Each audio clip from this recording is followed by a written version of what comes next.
नाज़रीन अस्सलाम वालेकुम। नई वीडियो में खुश आमदीद। नाज़रीन ग्रामी, आज की तहलका खेज़ ख़बर आपके सामने मैं रखने जा रहा हूँ। अगर आप शुरू से लेकर वीडियो को एंड तक देखेंगे तब भी आपको फ़ायदा हो सकता है। नाज़रीन ग्रामी, टर्की इज़राइल के ख़िलाफ़ इस वक्त मैदान में आ चुका है।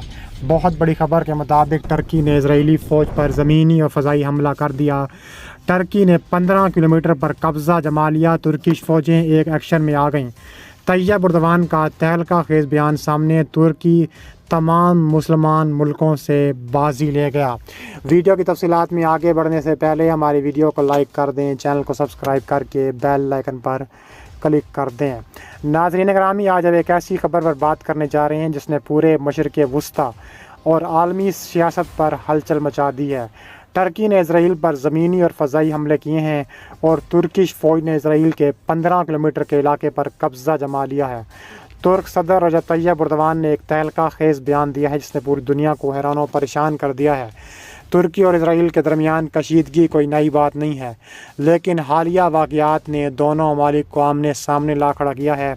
तुर्की की फ़ौजी ताकत और इज़राइल की मजबूत अस्करी सलाहियतों के बावजूद दोनों ममालिक के दरमियान ये तसादुम एक बड़े तनाज़े की शक्ल इख्तियार कर सकता है। आज की इस वीडियो में इस अहम तनाज़े के बस मंज़र, हालिया वाक़यात और आलमी रद्द-ए-अमल में बात करेंगे। तुर्की और इज़राइल के दरमियान ताल्लुकात की तारीख़ कई दहाइयों पर वहीद है। दोनों ममालिक ने कई सालों तक दोस्ताना ताल्लुकात रखे हुए हैं, लेकिन फ़लस्तीनी मसले पर इख्तलाफात ने इनके 2010 में जब इज़राइली ताल्लुकात को कशीदा बना दिया, वहाँ पर हमला किया। रजब तैयब एर्दोगान की क़यादत में तुर्की ने फ़लस्तीन की हमायत में खुलकर मौक़िफ़ अपनाया, जिससे इज़राइल के साथ ताल्लुकात मज़ीद ख़राब हो गए।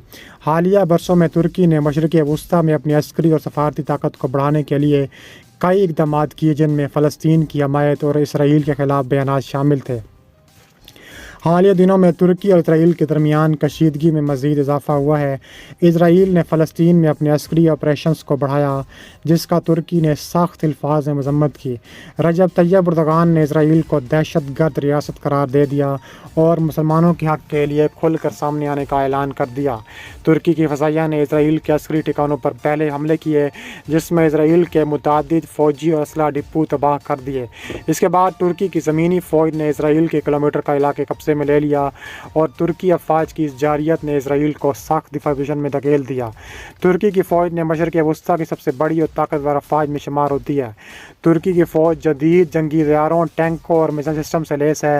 हालिया दिनों में तुर्की ने अपने दिफाई और अस्करी सलाहियतों को मज़ीद मजबूत किया है, जिसमें जदीद टेक्नोलॉजी और ड्रोन्स का इस्तेमाल शामिल है। टर्की की फ़ौज ने नहायत मुनज़्ज़म और जदीद हिकमत अमली अपनाते हुए इज़राइल की फ़ौज पर हमला किया। तुर्की अफ़वाज ने अपने जदीद टैंकों और इन्फेंट्री के साथ साथ इज़राइली सरहदों को अबूर किया और वहाँ मौजूद इज़राइली फ़ौज को पसपा कर दिया। फ़ज़ाई हमले के साथ साथ ज़मीनी कार्रवाइयों ने इज़राइल को हैरान और परेशान कर दिया, जिसके बायस टर्की को इब्तदाई कामयाबियाँ मिली। इसके अलावा रजब तैयब एर्दोगान ने अपने एक खिताब में कहा है कि ये वक्त मुसलमानों के इत्तेहाद का है। हम अपने फ़लस्तीनी भाइयों के लिए लड़ रहे हैं। इंशाअल्लाह हम इज़राइल को सबक सिखाएंगे। टर्की ने हमेशा हक़ का साथ दिया और हम दुनिया के मुसलमानों की रहनुमाई करेंगे। एर्दोगान का यह बयान आलमी मीडिया पर छा गया और मुसलमानों के दरमियान एक नई उम्मीद का सबब बना। तुर्की की आवाम ने अपनी फ़ौज की कामयाबियों पर जश्न मनाया। एर्दोगान के फ़ैसले की भरपूर हमायत की, अवामी मुज़ाहरे और रैलियाँ निकालीं। इज़राइल ने तुर्की के हमले के जवाब में अपनी फ़ज़ाइया को मुतहर्रिक कर दिया।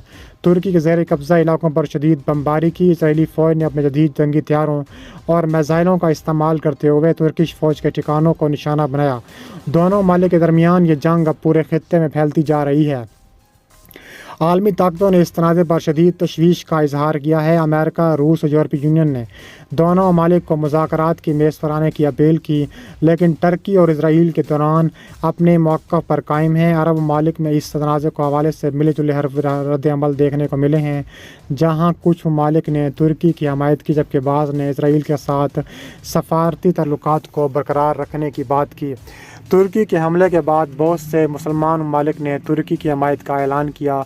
इसके अलावा मुसलमान ममालिक ने तुर्की के मौक़िफ़ की तायीद की और इज़राइल की मज़म्मत की। इज़राइली इस्लामी दुनिया में एक नए सबसे बंदा आ रहा और तुर्की की याद में मुसलमान ममालिक इज़राइल के ख़िलाफ़ इकट्ठे भी हो रहे हैं। اس کے علاوہ ترکی اور اسرائیل کے درمیان اس جنگ کے نتائج پورے مشرق وسطیٰ پر اثر انداز ہوں گے۔ فلسطینی علاقوں میں اس جنگ کا اثر دیکھنے کو مل رہا ہے، جہاں لوگوں نے ترکی کے حملے پر خوشی کا اظہار کیا۔ دوسری جانب اسرائیل کے ہمسایہ ممالک بھی اس تنازع کو بغور دیکھ رہے ہیں، کیونکہ یہ جنگ کسی بھی وقت مزید پھیل سکتی ہے۔ عالمی سطح پر بھی اس تنازع کے اثرات دیکھے جا رہے ہیں۔ امریکہ اور روس جیسے بڑے ممالک کے لیے یہ ایک بڑا چیلنج ہے، کیونکہ دونوں ممالک اس سطح میں اپنے مفادات کو دیکھتے ہیں۔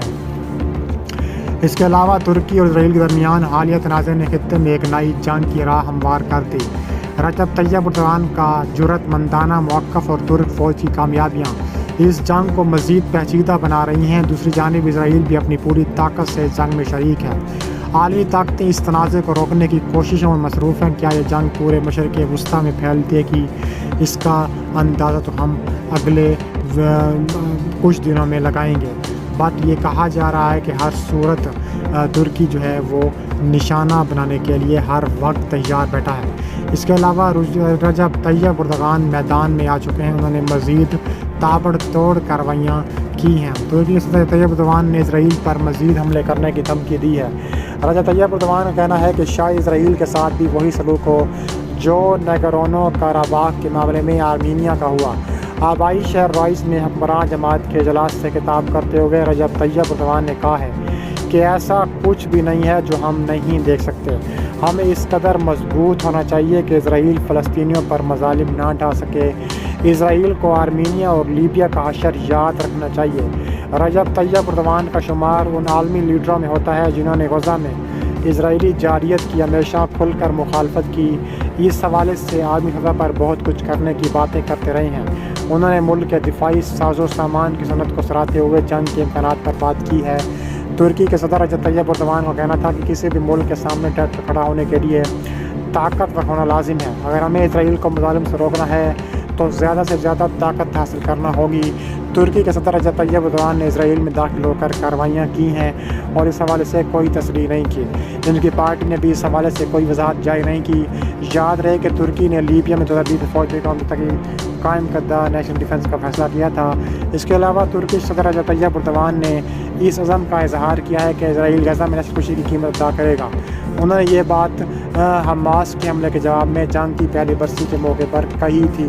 حماس سمیت فلسطینی مقصد کے ایک پرزور وکیل ایردوان نے اکثر اسرائیل پر حملہ کیا ہے۔ وہ اسرائیلی وزیر اعظم نیتن یاہو کو غزہ کا قصائی قرار دیتے ہیں۔ ان کا موازنہ نازی جرمنی کے ایڈولف ہٹلر سے کرتے ہیں۔ ایردوان نے کہا ہے کہ جس طرح ہٹلر کو انسانیت کے اتحاد نے روکا تھا، نیتن یاہو ان کے قتل کے نیٹ ورک کو اسی طرح روکا جائے گا۔